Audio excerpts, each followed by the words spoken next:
Welcome to Adjusting to Six Figures. Two best friends that turn their lives around, professionally and personally. So if you're looking to change, we tell it like it is, with no bullshit. Shut up with the excuses and make something of your life. Let's do this. This is Adjusting to Six Figures. And here are your hosts, Jeremy Reddig and Chris Stanley. And welcome, everybody, to the next episode of the Adjusting to Six Figures podcast. As always, this podcast brought to you by Adjuster University. Go to adjusteruniversity.com and figure out how you can be an independent freelance insurance adjuster and, make the big bucks like me and Chris do, who routinely record this podcast in hotels. As you can see, Chris's hotel, which seconds as a war hospital, it looks like in the background.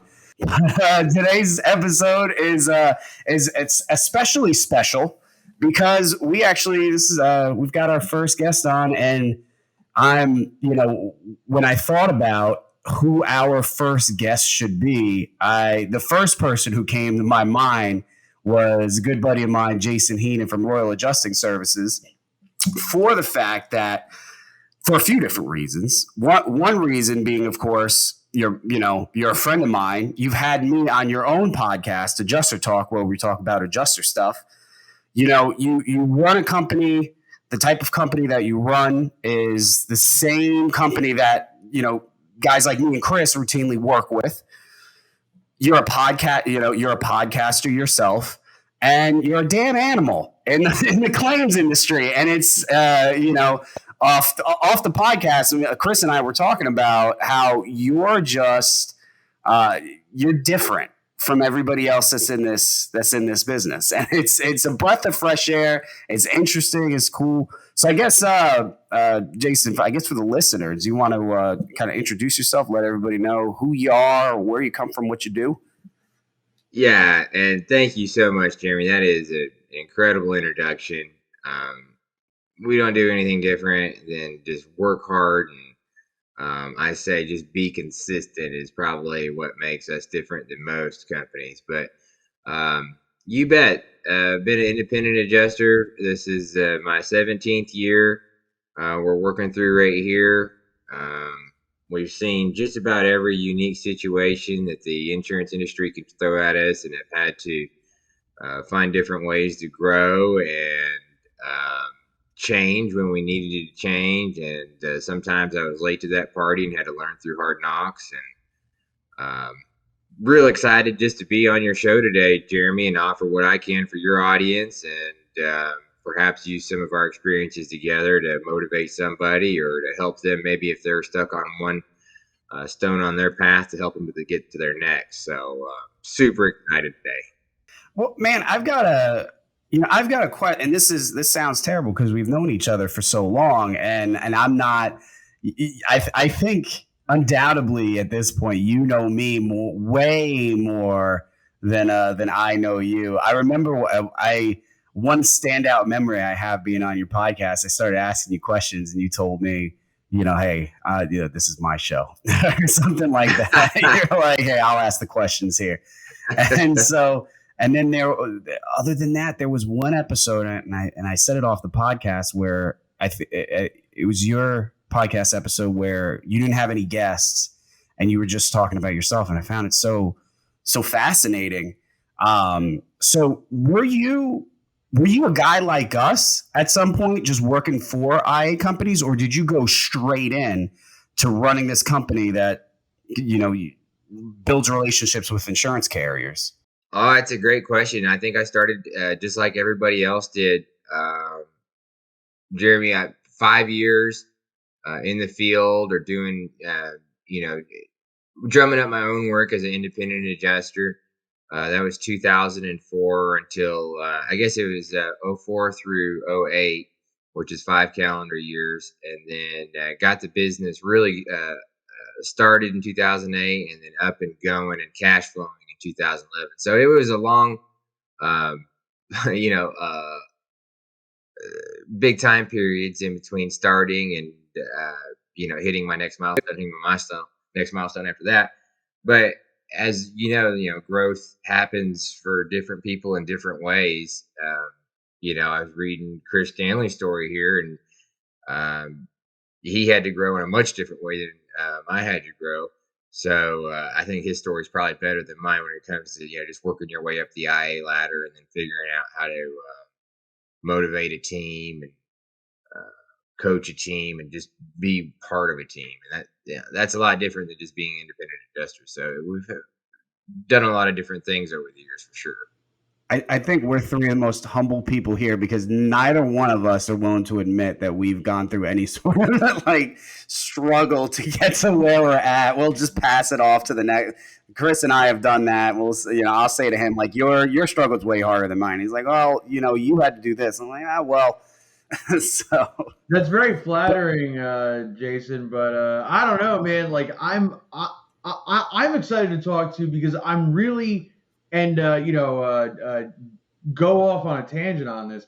I'm just really interested in, number one, how you even got, because I've been doing independent adjusting for about as long as you were until you started your own business, right?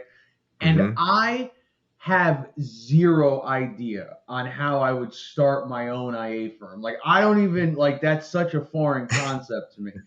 Just getting more work is oh, fuck, I hope I can do it. So, I'm curious, honestly, if you're down to, kind of break down how you went from IA to IA firm. That's interesting to me. 5 years, too. Yeah, that's crazy. I mean, I caught enough heat doing Adjuster University after 4 or 5 years of being, I think it was 5 years of being an IA. And I mean, even to this day, even with, a little bit of business background that I have, I try, I have relationships with the company, the insurance carriers that I've worked with, but when I sit and I try to wrap my head around how I could maybe, capitalize on that, man, what got you to say, fuck it, I'm taking this to the next level with my career? Okay, that's not exactly how the thought process went, Jeremy. Never is. But it was, it's just it was the ignorant belief in myself. And then, of course, I had a very, very small group of people around me who were supportive of the idea, very small. Matter of fact, I can remember having a conference call in 2010 where we, as a group of people, decided that we could lead a group of 100 independent adjusters. And there were 3 people on the call. It was much like this one here, except, it's just that belief that, someday people will work for us. And then I never, ever, when presenting the idea to an insurance director, I never spoke for myself. I always spoke for a group of, just a network of, a small network of adjusters who needed representation. They didn't know how to speak to somebody and ask for work and that kind of stuff. But we're very capable and handy in the field to do the work, collect the information, provide good customer service and that deal.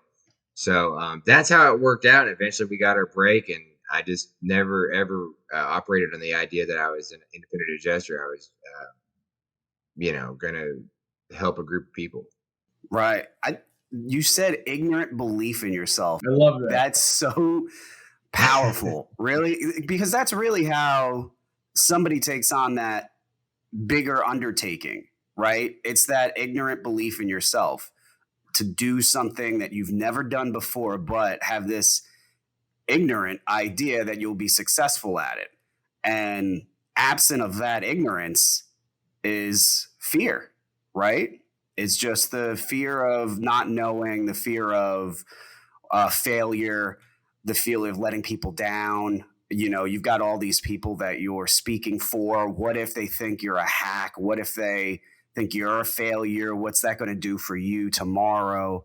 And you overcame, you had this sense of ignorance in you, of productive ignorance, where you and 2 other guys got on a call and for some crazy reason thought that you could lead a group, and there you go. Now you have your own company. What was that? What was that like in the beginning? So were you had to juggle Were you juggling doing your own IA claims, just bringing money in, but then focusing some of your time on that? And then you had two other guys that were a part of it too. That I'm sure were pulling in different directions. Yeah, thanks, Jeremy. It was not easy. I mean, there were definitely failures along the way. One of my favorite stories is just right away, and I compare this to just beginner's luck or dumb luck. Picked up. There used to be a company called Safe Auto, and they were sponsors at the UFC for a long time. You'd see them on the fighter shorts. Yeah, I remember them. Yeah. Okay, and then someone picked them up down the road and bought them and converted their policies into whatever paper that they were selling.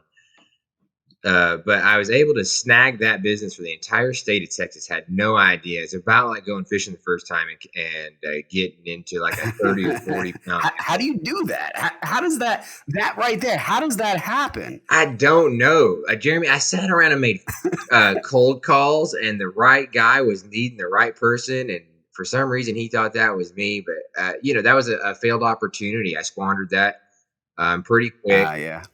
Chasing hailstorms for another company, and that was just kind of the art, I guess, at the beginning, is just creating opportunity, even if you didn't know what it was or didn't know how to lead. And just I think Richard Branson, he's been in the news recently. He was quoted famously for saying, if you're not quite sure on how to do the job, get the job and then figure it out as you go along. And that was kind of right.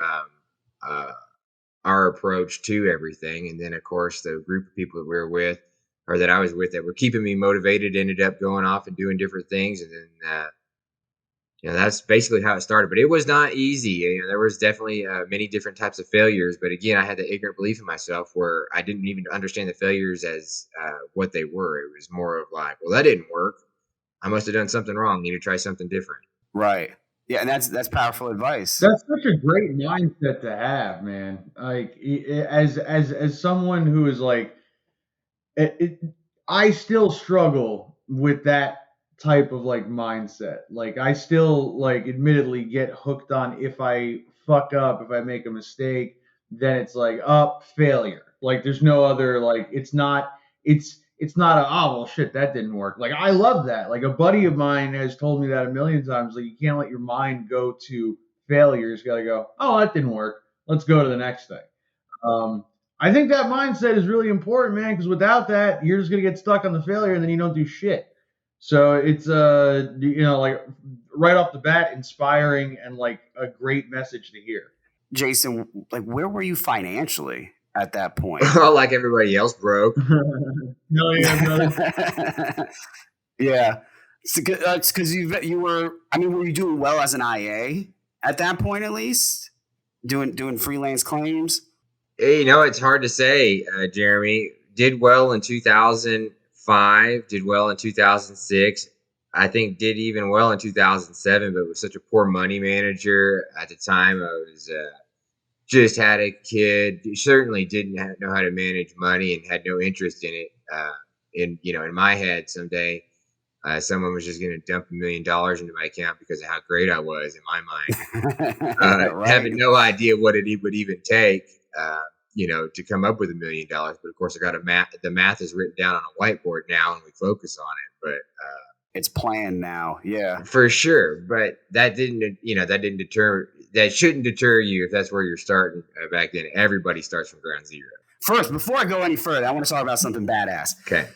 How'd you come up? I know the answer to this, but I want to hear it again. How'd you come up with the name Royal Adjusting Services? Was there a story behind that? Are you of royalty? Like, what's the deal there? Yeah, for sure, of royalty. Necessity and change come from desperate situations. And the end of the story, of course, won't sound as the beginning of the story, but the guy I started Royal Adjusting Service with officially in 2007, and we were sitting around at a hotel room, and Thanksgiving had just come and passed or was coming up, and he had an RV. And so we were on a Seattle deployment from Texas over Christmas and New Year's. And I had a 2-month-old son and had left just not too long after he was born to go work some claims on behalf of Allstate. And it was dark. The adjuster I was with at the time, he had an RV and had run out of propane and had purchased one of those Thanksgiving trays that was warmed up in the oven. And of course, he had no propane. So we ate cold Thanksgiving and sat in a dark, gloomy camper and had some Crown Royal. And wouldn't you know, after a few of those Crown Royals, the idea of Royal Adjusting Services popped into one of our minds. So that is exactly the genesis story of that name.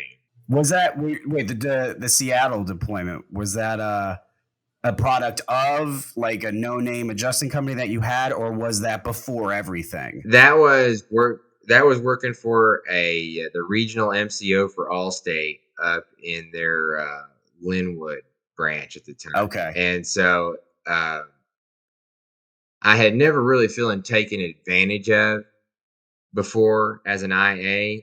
But in this case, the deployment started right before Thanksgiving, and you get sometimes you get your IA work whenever other people rotate out on vacation, and they say, "Hey, we'll bring an IA in to cover up the volume." And by gosh, they must have had 3 people that had taken off vacation, because I can remember doing holidays. Yeah, and so I probably had 40 inspections that week. Was getting up at 4 a.m. and driving quite a bit, so it was frustrating. It was tiring. I was day rate, so I wasn't even getting paid per piece. I just felt taken advantage of as an IA, I guess is what I'm saying. And there you go. That was the necessity. And that's what spawned it. Yeah. Yeah. I mean, shit, anybody that's sitting in, just like you said, anybody that's sitting in an RV, Thanksgiving, and you had a kid. Not in the RV. This was in Texas. Is 1,500 miles away. You got a son, right, waiting for you, and here you are in Seattle in an RV with this other dude missing Thanksgiving. Could be the first Thanksgiving, early Thanksgiving in your first child's life. Mm-hmm. You're missing Christmas. You're up there. You're doing your thing. You're paying the bills, which is, commendable and everything, but you're missing out on time. Meanwhile, you're in one sense or the other, you're taking what's left over from Allstate guys, busting your ass, getting day rate. And at a certain point, you hit that limit where you're like, fuck it. This isn't sustainable, right? I mean, there's guys in our business that are in their, 40s, 50s, 60s that are still living that same life, just kind of going from state to state, trying to make ends meet, working, with a terrible quality of life, working, hopefully they're making money, but that's it. They've kind of hit their ceiling in a way. Happy to be working. Just happy to be working. We talked about that on another podcast, and that's one of the worst things you could possibly say to yourself, is that you're just happy to be working. And that's what that was, because you were in that same position where you could have sat there in that RV and say, yeah, this sucks.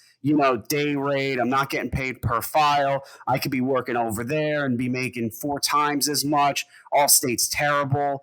I'm missing Thanksgiving, but hey,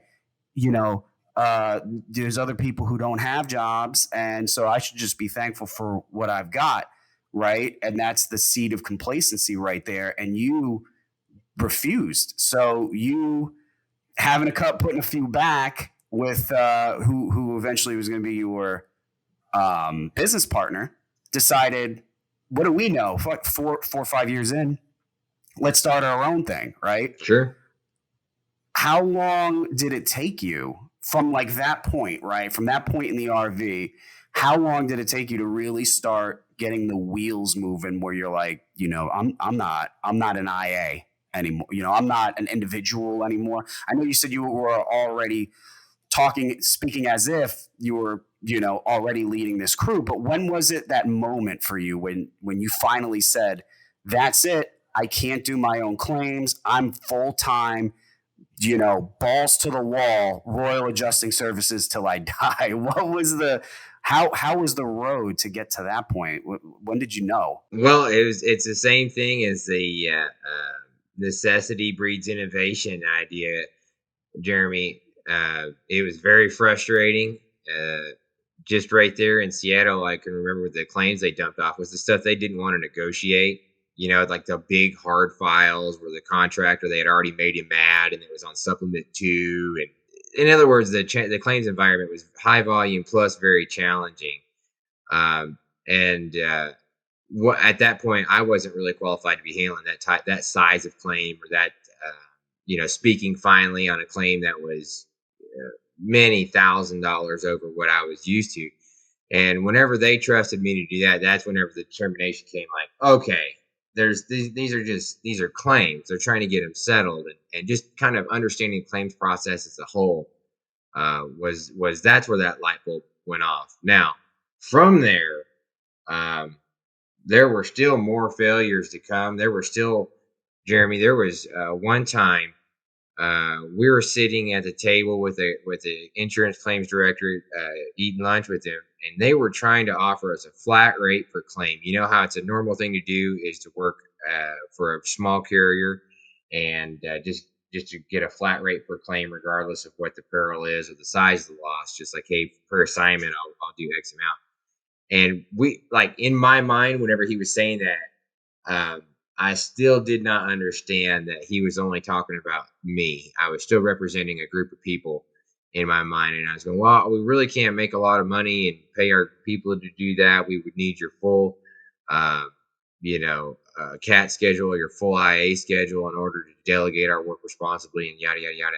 And so, like, there was this weird, awkward disagreement. It was like missed opportunity. And later on, we did the math, and we're like, oh my gosh, we passed on a couple $100,000 a year on income, and this, that, and the other. So what do you mean? He was only talking about you at that point, but I'm a little. My partner and I, like, just saying, hey, you can run Dallas Fort Worth for us, and we'll give you a flat. And this is, the number sounds silly, but you have to take into account this was many fee schedules ago.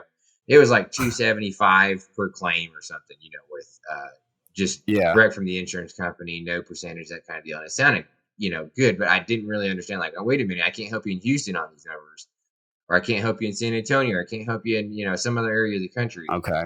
And so I think that was 3 years after the Crown Royal, so, and probably a year and a half after the Safe Auto experiment, where I failed on that. And so there were many failures. A short period of time there.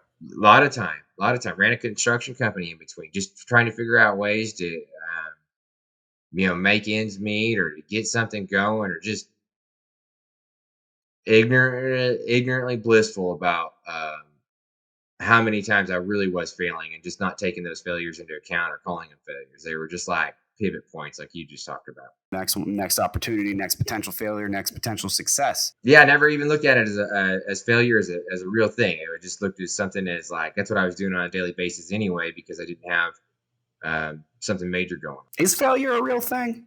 Is that even real? I don't know. Or is that is that just a construct that we put together because things didn't go our way, so we just call it a failure, so we have a name for it? I think that's what. Yeah, I mean, look at the best baseball players on this planet. Get paid to miss the baseball like 70% of the time they're thrown at them. Very true. Yeah. Yeah. Yeah. If you're batting a 350, that's great. That's right. You're missing most of the time. Yeah. Oh my gosh, and that doesn't take into account for all the foul balls and walks and just bad plate performances. But no, could you imagine explaining to any slugger that, hey, you're failing on most of your attempts at the plate, and they're rich and famous and all this other stuff? They'd be like, what? You're ridiculous. Yeah, but I do want to say, as someone who's not a sports guy, that actually is a pretty interesting way to compare it, right? Like, the amount of, like, things you're doing that aren't going to go your way are going to outweigh the shit that does go your way. But the shit that does go your way is usually a lot more valuable, right? And, like, that's how you gotta, like, kind of, like, look at it. But I did want to ask you, Jason, so, like, you have all of these pivot points. You said that you're running a construction company in the meantime while you're doing royal adjusting.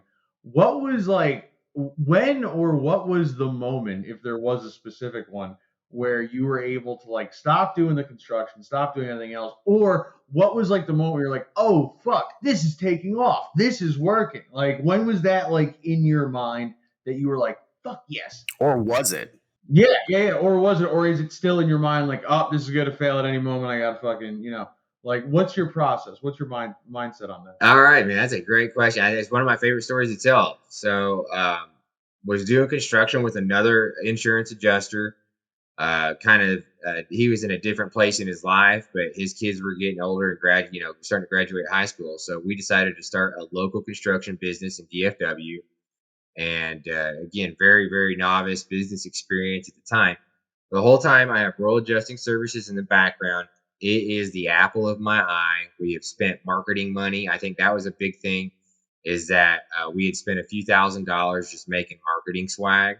And so that just kind of made me feel like, I don't have a good metaphor here, but it would be like filling up your fishing tackle box with really nice lures and then just looking for that right chance to use them, Right.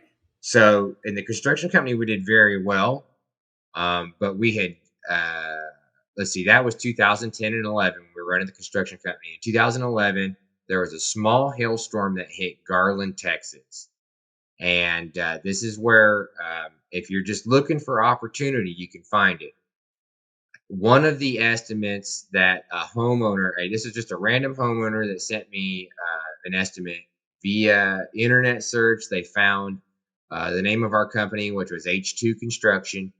And I got a cover letter of an exactimate estimate. And it was of a claims adjuster I recognized from back when I first started. And so I fired off an email saying, hey, I got this claim with your name on it. Are you the same guy that, I knew? And so this guy just happened to be, someone I knew and he trusted. And he said, hey, why don't you run these claims in Garland for us?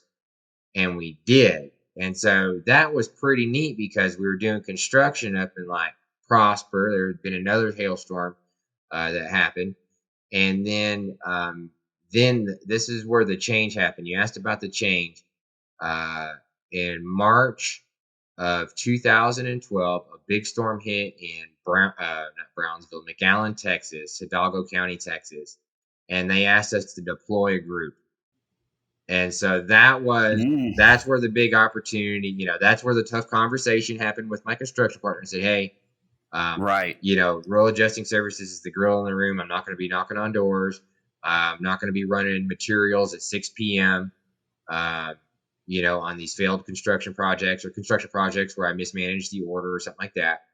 And that's what we did. We took the McAllen storm seriously and managed the McAllen storm off of a Microsoft Excel spreadsheet. And from that time in March 2012, I have woken up 365 days a year and considered our team as the highest priority pretty much every single day for the last 10 years.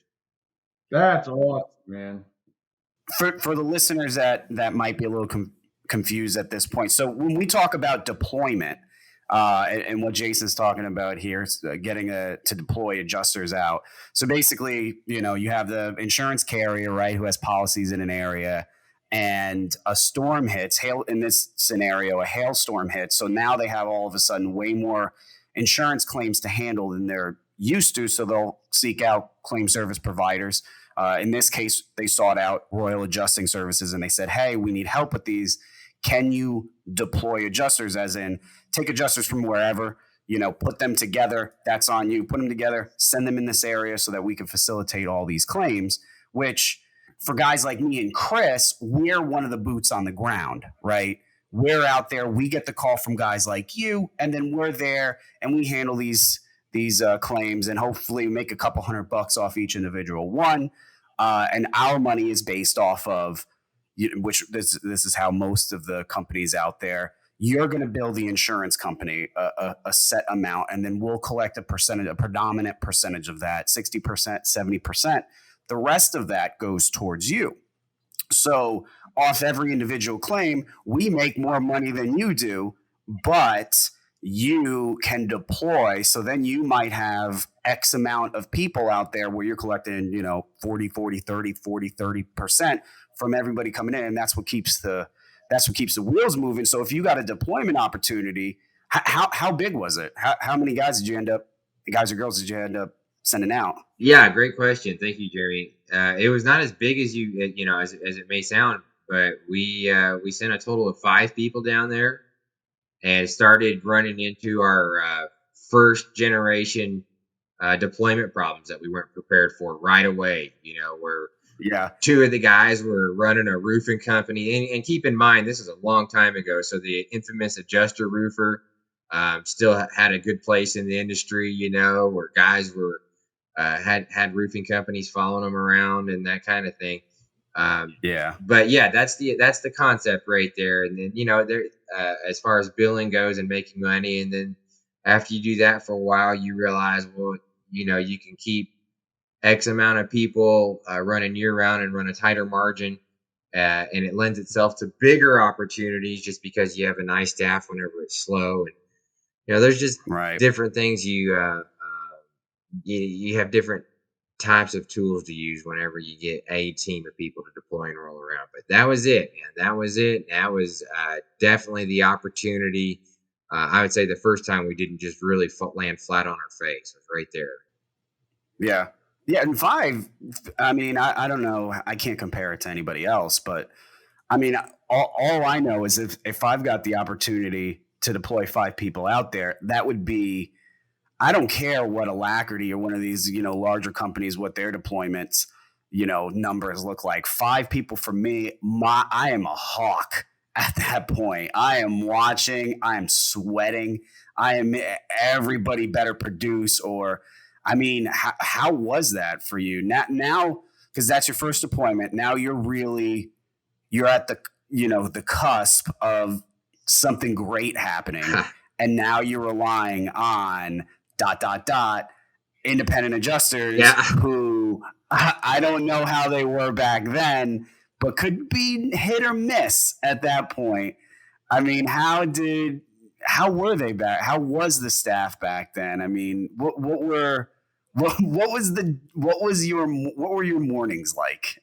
I would like to jump in real quick just to give some type of comparison for the listener. I am on a deployment right now, and I got a drop of 16 claims yesterday. Now, all of those claims are just reassignments from other adjusters who had them that were sent out on the same deployment, and they are no longer here after not even a week. Yeah, the uncle got sick, or the car broke down. Uncle got sick. There's a new concert coming. Who knows? But anyway, sorry to cut you off. I just wanted to give that comparison because I'm interested in this question. I'm interested in this answer. You're not going to get me to say anything negative about it. Every problem that we had was related to poor coaching and unpreparedness and just all of those first level questions. The guys went down there with, anytime you get in your vehicle and drive 12 hours to a storm location, there's a very serious and determined person sitting behind that wheel. Like, they're going down there for a reason, and it's to come home with some money and to come home with some experiences. So, even though I knew we had to bring our best stuff as far as leadership goes, we didn't have any of those skills really. So, any shortcomings that those guys had, and we talked to all of them still, even the adjuster roofers, they turned out to be PAs and good PAs at that. It would be related to poor leadership and certainly poor communication. The skills that we definitely had to learn and pick up along the way. What is an adjuster roofer? I've never heard of that before. All right. The adjuster roofer, I always say the infamous adjuster roofer because it's a guy that would go in and do his best inspection and do his best work. He's a little sketchy because he probably is going to find a way to buy a roof or to make sure the project's of attractable size or attractive size to him. And then they either are working with somebody who will follow behind them and say, hey, I know that adjuster, and he said you had some good damage, and we certainly didn't want you to have to guess, use the yellow pages to find a good qualified contractor. Here I am. And then they would have the cheat sheet. They would know the code. They would know what the adjuster wrote for, and just make the sale warm and easy.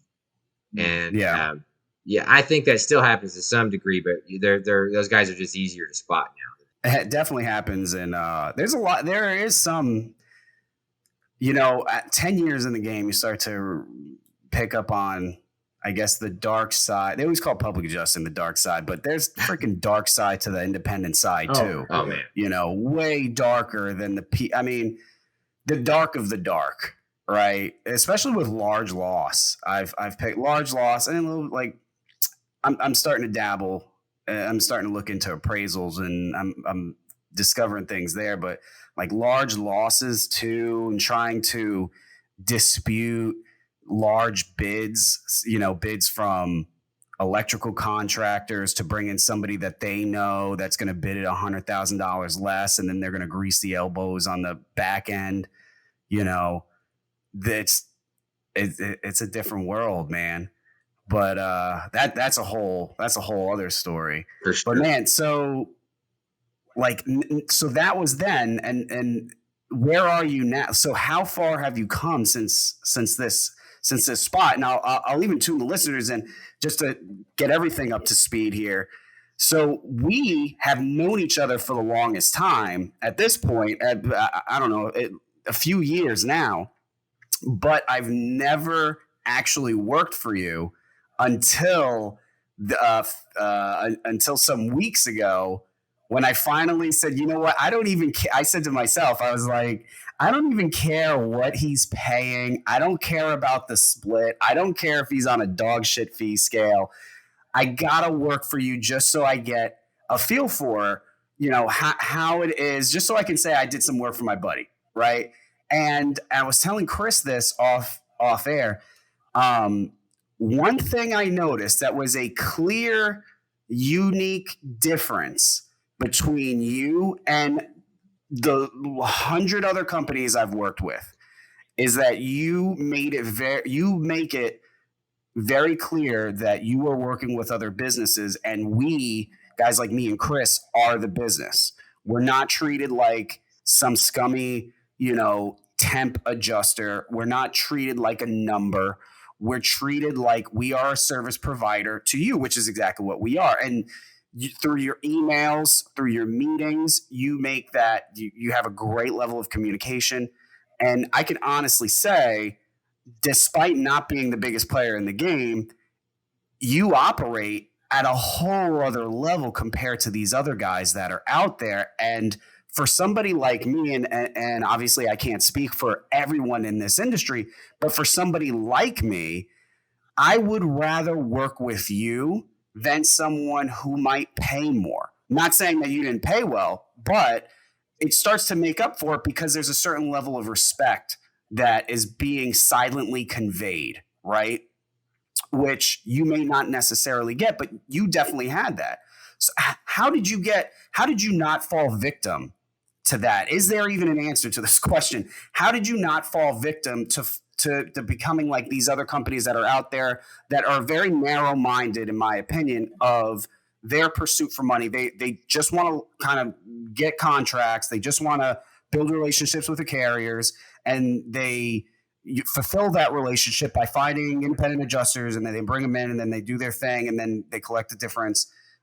But they're very much on the outside, no respect or anything like that.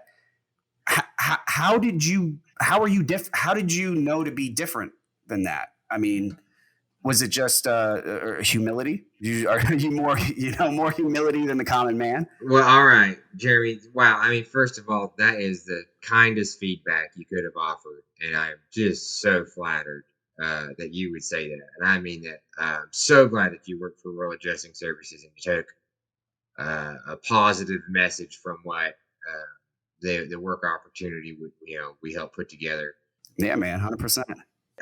That's a huge compliment, because I feel like we're pouring in passion and pouring in hours that the other companies aren't, and trying to return the value to the field, which is where you're at. But that came from a place where you have to understand, we didn't know to be this way, and I didn't know to be this way at the beginning. And we fully intended and we're running our business plans to be but just like the people you described, just like those other 100 companies, especially the top 5. But You can't do that. You can't do that and have respect and loyalty and the things that really matter when you're running an IA company or any team for that matter. There's just no team spirit. There's no camaraderie. There's not a common line of thinking. Every man is kind of for himself. And I think that's probably the biggest message we try to push in the emails and our Zoom meetings and stuff is that we are a team and we got here not by one person's efforts or 10 people's efforts. It has been through the effort of hundreds of people over the last 10 years, whether they still work for us today or the work they contributed to us 5 years ago was all they could do because life moved on. They had to move on and had to do their thing. So without providing a big value, I can't compete with, take ASI's fee schedule. That's a really, really strong coastal fee schedule, or Citizens or Texas Wind Pool. You can't go in there and try to compete with them in value in terms of how we can compensate you. What we can compete with is support and a feeling of togetherness. And, you talked about earning 30 or 40%. Adjusters can earn up to 75%, where we're only taking 25% on our end. Yeah. That's huge too. For sure. But that's the only value we can add and still afford to do business. So I think to answer your question in a long way, it's just making sure that the independent adjuster feels and understands their value, what they mean to us. So absolutely humility, humbleness, those are the places that you run the company from. You certainly can't run the company from atop the crow's nest and be screaming at people what to do. You need to be down on the floor helping them. I'll massage you a little bit more on this. So for those that are listening and not as familiar with the insurance stuff, so like I said earlier, we collect a percentage off the overall bill. Now the industry standard is 60%. Maybe you get 65 if you're good. If it's a storm and they really need people, you get 70%. You routinely, and you put it out there on social media when you're looking for people, you routinely pay 75%. It's fucking hard for people like us, no matter how good you are, to get 75%, period. Yeah, I don't think I've ever gotten 75. And you're handing it out willy-nilly. You're just giving it out. And that by itself that's enough to raise an eyebrow. Why would a company be willing to give that high of a percentage out? So that speaks volume because, even me, I've got a YouTube channel, I've got a website. I make it a point to promote my brand, to put myself out there. But in the face of all that, it's still tough for me to get a higher percentage. And I just recently, and I've been, telling Chris this, off air, I've just recently got to a point now where if a company comes up to me and they ask, if I could handle some work for them, I'm 70%. That's what it is. At this point, it doesn't matter what the fee, if I don't like the pay, I'm not going to work for you, period. But I'm 70% no matter what, because there's plenty of other people at 65% that are at least 5%, less good than I am. And I'm not a 60% guy. And if a company's looking for somebody at 60%, they can find somebody at 60%, but it's not going to be me.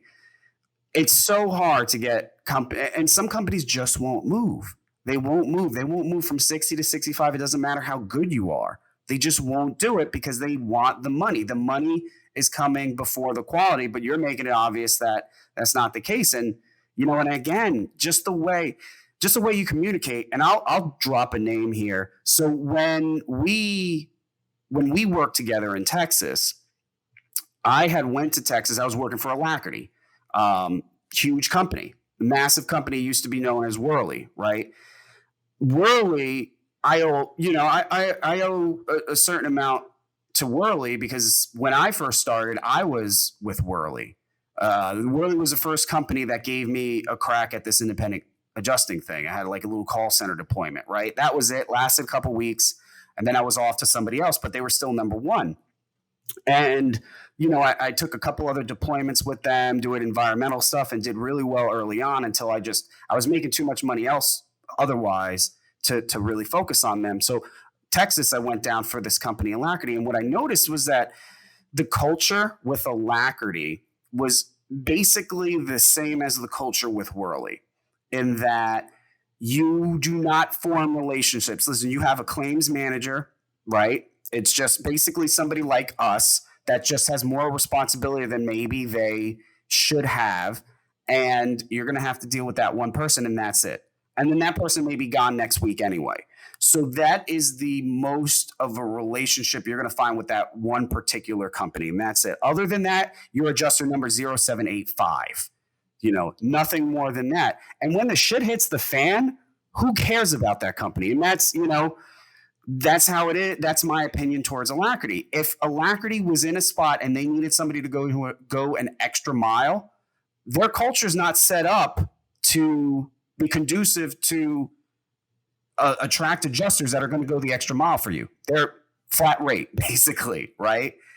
But you don't do that. You actually created a culture within your company where, at least me, and I feel like when you had that meeting, when you send these meetings out to get everybody on board to see what's going on with the company, where everybody's at, giving everybody a seat at the table so that they can air their concerns directly to the man in charge, you're setting you've built a company that's completely different. And if you're an independent, because we put this podcast out to mostly our following is mostly independent adjusters. You've got to get with Jason and work with his company. I stayed in Texas a little longer just to work with Jason and his company, just to see what it's like. And it's seriously great. It is seriously a great company. So what do you see going forward with it now? I mean, I hate that you're not in Jersey, man. What's going on? Hey, man. Wow, those are really nice things, Jeremy. Really nice things. And the game plan here, here's the philosophy we're living by at my place right now.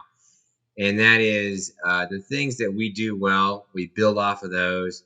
The things that we don't do well, we talk about them, and then we get rid of that behavior or change that habit.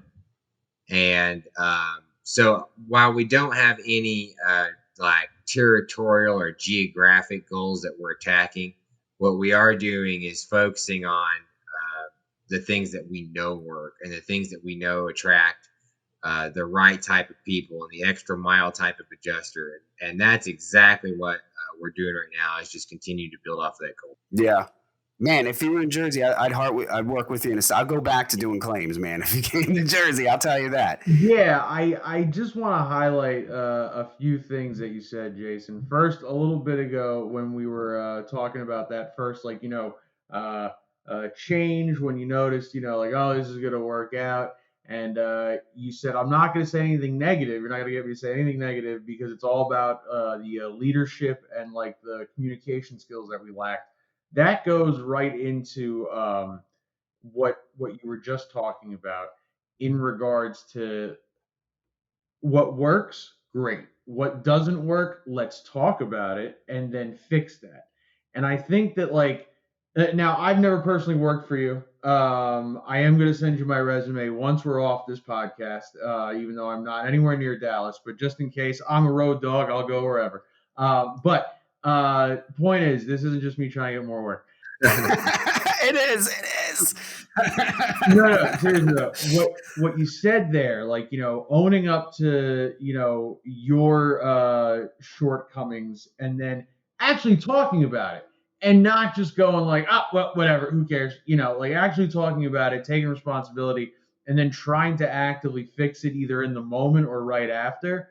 I want to highlight that because I think that's kind of the whole point or the background of a adjusting to six figures attitude, right?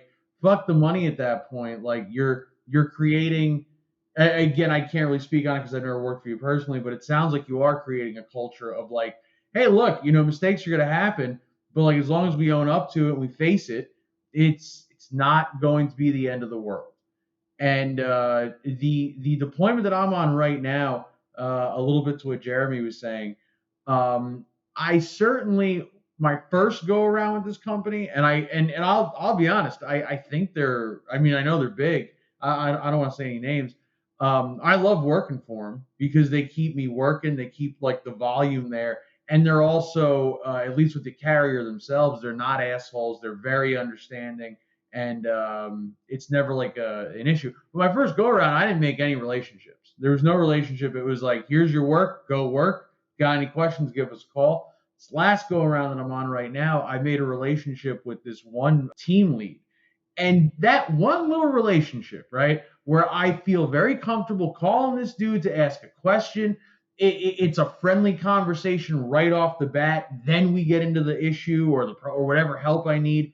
That makes this whole thing, while you said a determined guy who's out on the road, he drove 12, 28 hours to just try to make some fucking money. That changes the whole environment for me. And my environment is a hotel room by myself. Like, I'm not with a bunch of dudes. I don't go to the war rooms or anything. Like, I'm just in my hotel room. I go do my work. I'm on the road. I'm dealing with homeowners who are usually either they don't care because like they've been told by their contractor, like, oh, we'll take care of it, or they're fucking scared and like worried because it's the worst time of their life. That little relationship to where this person is just available and not looking at me as like just another fucking number changes the whole game for me, changes this whole environment for me. When that's the case, you want to work better for them. You feel like you owe them more. Absolutely.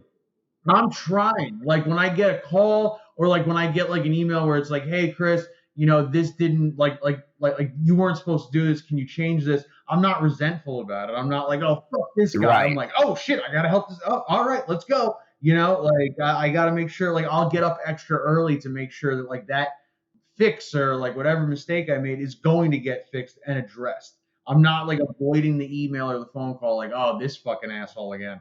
Like, which, trust me, I've done a million times. A lot of people do that. That's a huge thing, man.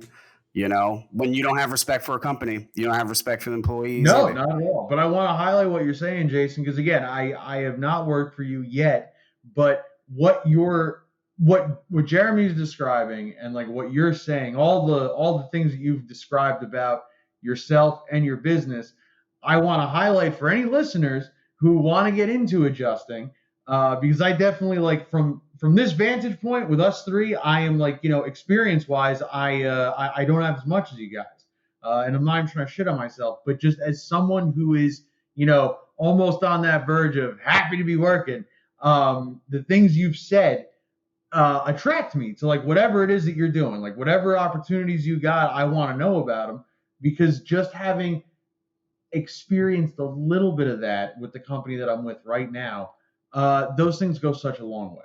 And, you know, like money or like volume might not technically be there, but fuck, is it such a better work environment and better for your mental health, you know? Yeah. Well, we're getting close to wrapping this up. And there was one thing I wanted to definitely want to bring up to you, Jason. First, I guess I'll start off by this. This was one of the other things that when I first discovered you, I was like, what the fuck is going on here with this guy? Are you still doing BJJ? You know what? I got all the excuses you need if you need some excuses to not do BJJ. I'm fully stocked. I got them. So, oh man, so you're not on the mat anymore, huh? I just had the last of a couple major surgeries from the injuries I got last time I was doing BJJ, and so I want to try it again, but I'm approaching 40 years old. I got that excuse I'm leaning on recently. I'm in the same spot, man. I have a laundry list of issues with my whole right leg, everything. And I just recently discovered it's because I have no hip muscles. So years of not having, and it made sense when I was doing jujitsu. You know, I always struggled with hip movements, which is why I suck so bad. But I guess years of just not having underdeveloped muscles in my hips just kind of damaged I have bad posture, and it's just damaged my leg. But you were on the mat at a certain point in the very beginning. I remember, I think you had a Facebook banner and it was you in a gi and the typical fashion, the gi was coming off, you just fucking strangled a guy and you're fucking shredded, and I'm like, this guy runs an adjusting company. What is going on here? Because adjusters don't look like that. Adjusters should be middle-aged, no cool beard. You had the baddest beard in claims adjusting. It should have been scruffy, underkept, beer belly. Where was your beer belly? That's not very adjuster of you. You needed to have the misery in your eye from like 3 divorces just weighing you down, but you didn't have that, and it was driving me crazy. How important is health, man? I want to hear your opinion on health and running a business, because like me, this has been I'll be honest, I'm at my worst health basically right now. I'm gaining weight, and this has been something I'm really starting to focus on, because if I can't run my body well, how am I going to run a business well? How can I do anything else if I can't lock down the most important thing in my individual life? What do you have any thoughts on that? Any opinions for health in business or claims? I can only share my own story. I don't like to give out health advice. I don't have much in terms of, professional. I didn't receive a whole bunch of professional advice and stuff, but guys, you got to have a balance. You got to rest. Most people spend very little time focusing on physical fitness, mental fitness. And then of course, your spirituality is always left out, but you need to have a balance, and that is difficult to find whenever you focus 10 or 12 or 15 hours of your day.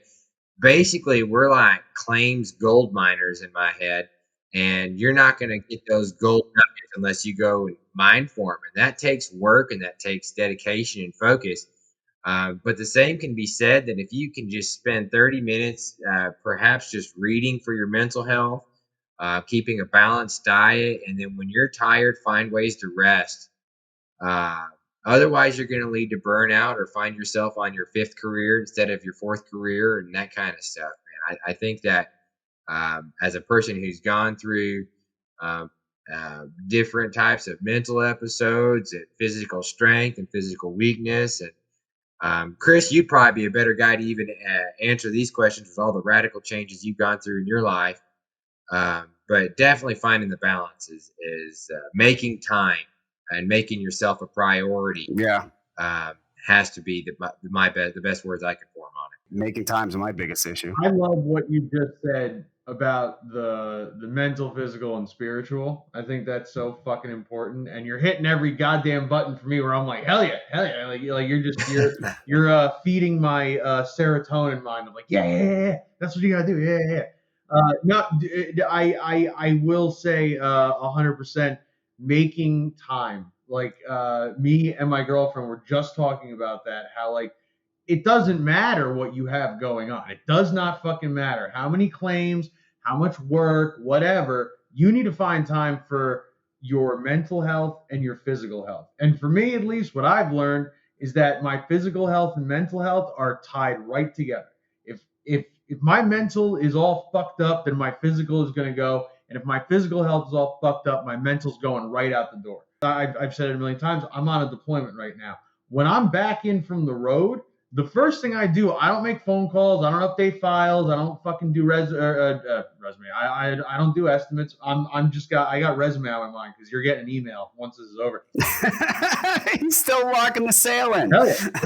No. The first thing I do when I get back to the hotel is I wash the Tupperware from my lunch on the road that I make, and then I make a lunch, and I pack a lunch, like a healthy lunch with 2 snacks, and that goes in the fridge. That's already prepped and ready to roll. And then I get dinner ready, right? Like I get my dinner ready, and that just kind of sits and waits for me. Then I start updating files, and then yada. When I get up in the morning, man, the first thing I do is I read a couple pages of this book, and I pray. And like I'm not like a religious dude. It's just it's spiritual praying. It's not like I'm not going to church. But Like, I do that, and like I have like a little routine, and then I work out. Like all these things I'm doing, not, how can I put this? Like I'm not doing it out of an obligation, or like, I'm not like just like, oh fuck, like I look forward to this. Like I'm doing it because it makes me feel good, and I'm doing it. It If someone was to say, oh well, you could get like another claim in, you could get a little bit more money in, like I'm that would be at a detriment to the work that I am doing. That would be at a detriment to the work that I get to put in and give quality work to where I can keep working and keep having this life that I like pretty much. I like, you hit the nail on the head, man. You just gotta, make time for yourself and make a list of things that are obligations that are just non-negotiables. Right. There you go. I've got a very similar, I don't do the Tupperware thing, but at the end of my claims, when I'm back, I throw the box out for the 20 McNuggets that I ate on the road. Because I feel like the health of your truck is very important as well. For sure. Yeah, brother. Do that. So Jason, so you've been doing that. You've had Royal for some years now. I'm imagining at this point, you have other adjusting company owners, right? You've mingled with them. Is there anybody that could actually kick your ass in this industry, or are you number one at this point? Oh, I appreciate that. Now we're still small. I consider us a boutique carrier, but I mean you. Man, if you want some names, I think Primeco's a neat company. They're growing and expanding their footprint every year, and yeah, there's a lot of good companies to work for. There's plenty of people who are coming. What the way the three of us are thinking right now, and the stories we're sharing are all kind of on the same wavelength, and it's not unique. I think just to us three. I think that there's great thinkers everywhere. Running companies of all different sorts. So, that's what's great about the American economy is if you look at it from a whole, you can find an opportunity for yourself for certain. No, but I think what Jeremy was asking is that is there anyone in the IA or like adjusting firm world that could beat you up physically, like, or are you top dog? You're gonna fuck everybody up with that crawl.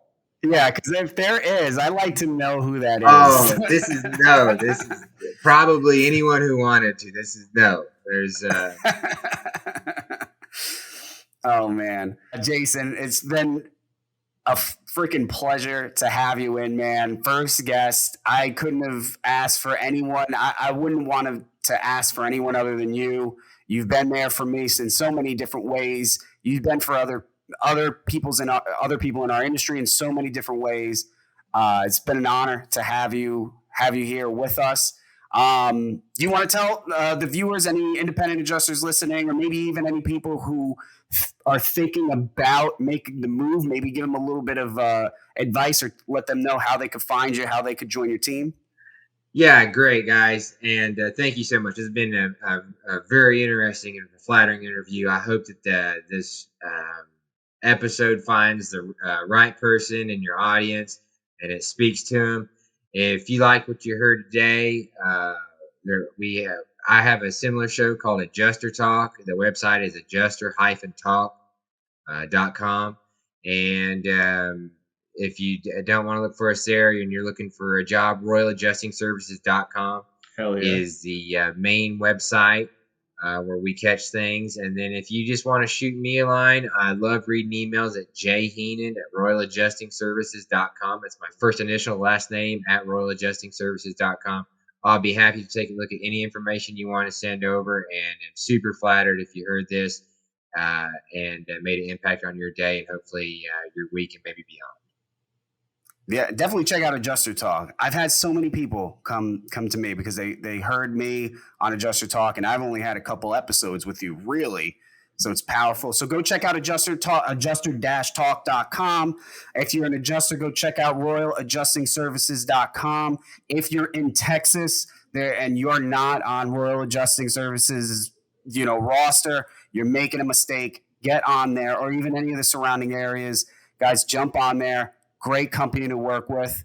And Jason, hope to have you back, man. Thank you for you guys. Jason, it was great to meet you and talk to you today. Thank you for coming on. You were awesome, man. Thank you. Great to visit with you, Chris. I love your story as well, man. All right, guys, go check out adjustinguniversity.com. Learn how to become a better independent insurance adjuster, or learn how to become one so you can work with guys like Jason and hopefully not guys like Chris. All right, guys, I'll catch you on the next one.